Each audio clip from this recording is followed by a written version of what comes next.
सुलेखा की शादी रायपुर में मुकेश के साथ 4 साल पहले हुई थी। मुकेश बहुत ही अड़ियल स्वभाव का था।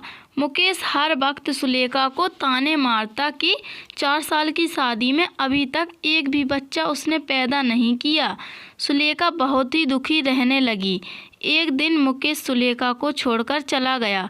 सुलेखा को पता चला कि मुकेश दूसरी शादी करके किसी और के साथ रहने लगा है। सुलेखा को कुछ समझ नहीं आया कि इतना बड़ा दुख लेके अपने माँ के पास कैसे जाए, क्योंकि उसकी बूढ़ी माँ पहले ही बहुत बीमार रहती थी।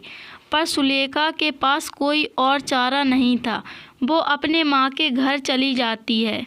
सुलेखा बेटी, तू अचानक क्या हुआ और दामाद जी नहीं आए?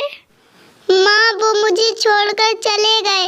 उन्होंने किसी और से शादी कर ली क्योंकि मैं उन्हें बच्चा नहीं दे पाई। सुलेखा रोने लगती है। उसका दुख देखकर जानकी सदमे में रहने लगती है। सुलेखा को 1-2 दिन ही आए हुए होते हैं। अचानक एक दिन काम करते हुए सुलेखा बेहोश हो जाती है। जानकी बाजार में रहने वाली हकीम को बुलाती है। आपकी बेटी माँ बनने वाली है, ये पेट से है।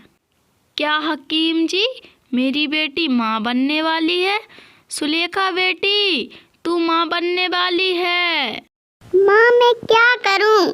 मेरा जीवन एक ऐसे दौराहे पे आके खड़ा हो गया है जिसमें पीछे मुड़ने का कोई फायदा नहीं। मुझे अब इस बच्चे के लिए खुद जिम्मेदारी संभालनी है। एक गर्भवती माँ का प्यार मेरे बच्चे को माँ बाप दोनों का प्यार देगा।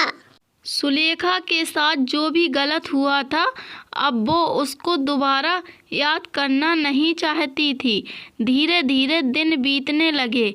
सुलेखा को पैसों की ज़रूरत थी, इसलिए वो घरों में चौका बर्तन का काम करने लगी। सारा दिन घरों में काम करके वो थकी हारी घर लौटती थी।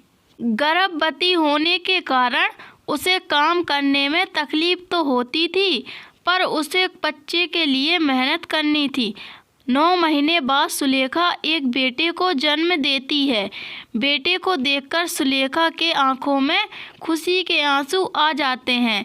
बेटे के जन्म से मानो उसे जीने का सहारा मिल जाता है।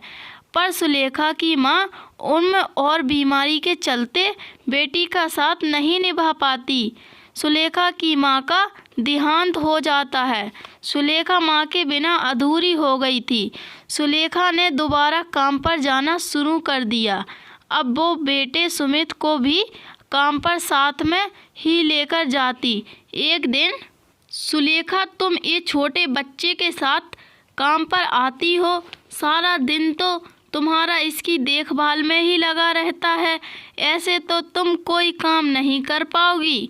तुम अपना हिसाब कर लो, कल से काम पर मत आना। अब मैं क्या करूं? मेरे सारे घर धीरे धीरे छूट गए, पैसे भी खत्म हो गए। मुन्ना, रो मत, मैं तेरे लिए अभी दूध लाऊंगी। सुलेखा बेटे को लेकर दूध लेने चली जाती है। भैया, थोड़ा सा दूध मिलेगा? मेरा बच्चा बहुत भूखा है।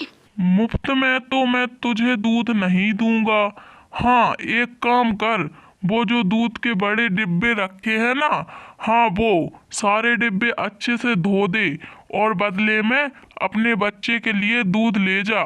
सुलेखा सारे डिब्बे धो देती है और अपने बेटे सुमित को दूध पिलाती है।